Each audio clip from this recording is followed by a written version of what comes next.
To all the neighbors that reached out to me via social media, I read your messages. Yo recibí sus mensajes, eu li suas mensagens, and today I reached out to the county for answers. I was here yesterday in this very same spot.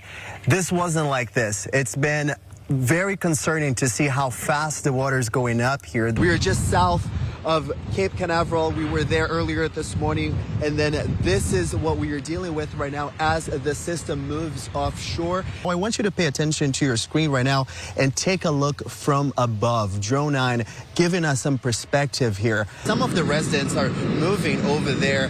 I think they're being put in touch with the Red Cross that arrived here just moments ago. I can confirm with you right now that that person unfortunately has died. This all happening inside this apartment complex right here. I just spoke with a resident here moments ago. She actually gave me several pictures showing the scene. Essa é a segunda grande paralisação no setor automobilístico em pelo menos 5 anos. Em 2019, I'm actually looking here at Ronald Davis's background right now. His criminal record goes as far back as 1989. He had a criminal felony back then. Hasta ahora, Adams calcula que más de 116,000 migrantes han sido procesados por el sistema de refugios de la ciudad de Nueva York. Then they had scheduled initially because of the weather. I mean, it is Florida, so we are expecting some thunderstorms later today. Guys, back to you in New York. Hey, Geo, it's the other Geo. You did our name proud. I feel like I'm going to miss wearing my glasses. I'm probably going to just stick to it until 2045. Greg. It's so hard to not keep like bailando aquí, you know what I'm saying? We're at the very end of the parade route. Now, on Eyewitness News this morning, the Orange County Sheriff's Office is looking for a man they say tried to kidnap shoppers inside a Walmart.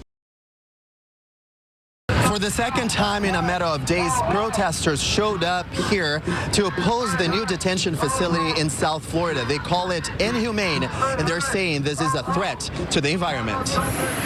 The president arrived at the new detention center just before 11 a.m. on Tuesday.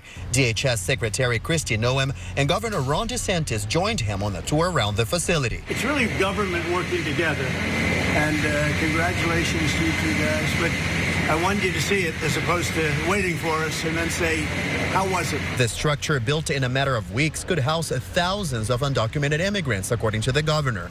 The remote site sits in the middle of the Florida swamp, and it's surrounded by native lands and wildlife. And that's why the facility was nicknamed Alligator Alcatraz. The president hosted a roundtable at the end of his visit. I give the governor a lot of credit for using this piece of land. And in addition to that, it's on top of something that was already developed. Show me what democracy looks like. This is what democracy looks like. Meanwhile, outside, protesters gathered, standing up against the facility. It's important for me to be here to stand up for human rights. Something very dehumanizing.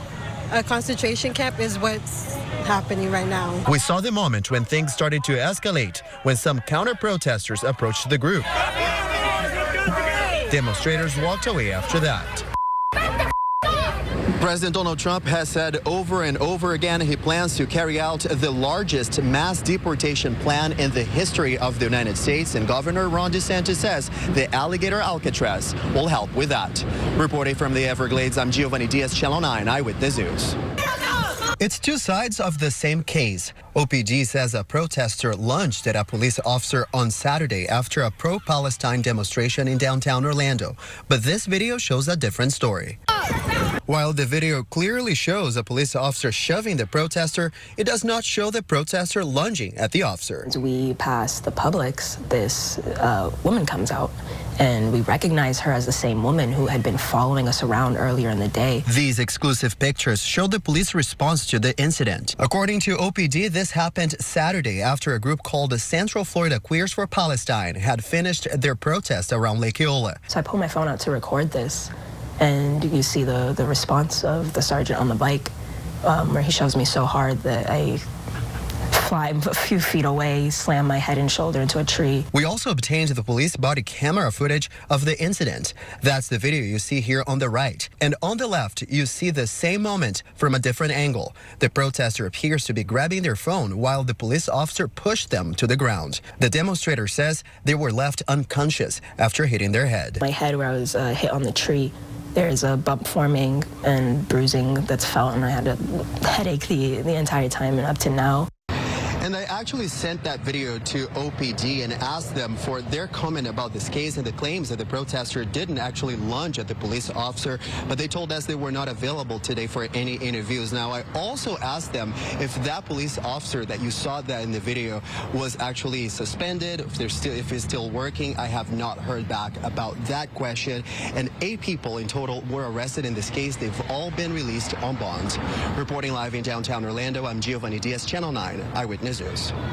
That's scary. Imagine the call that I could have got. That is scary, man. Javonta Williams says he was terrified on Monday when he learned that his 3-year-old son was left alone in the daycare van at Apple Star Academy in Orlando.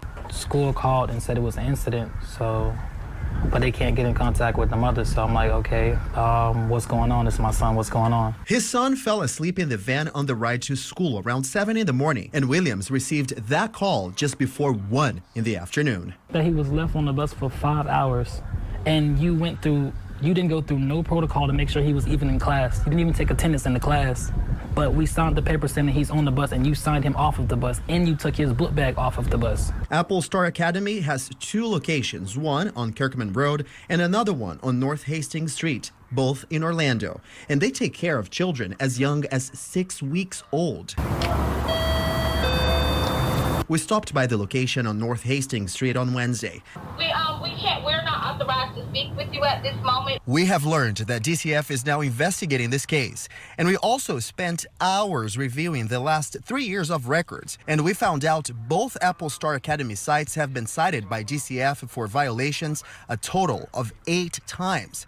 Twice for not keeping proper transportation log records, twice for being out of compliance with required child-to-staff ratio, and once because it did not have proper background records for an employee. Bro, it could have went so many different ways. It's not just because it's my son. Like, it could have been anybody's kid. That's crazy.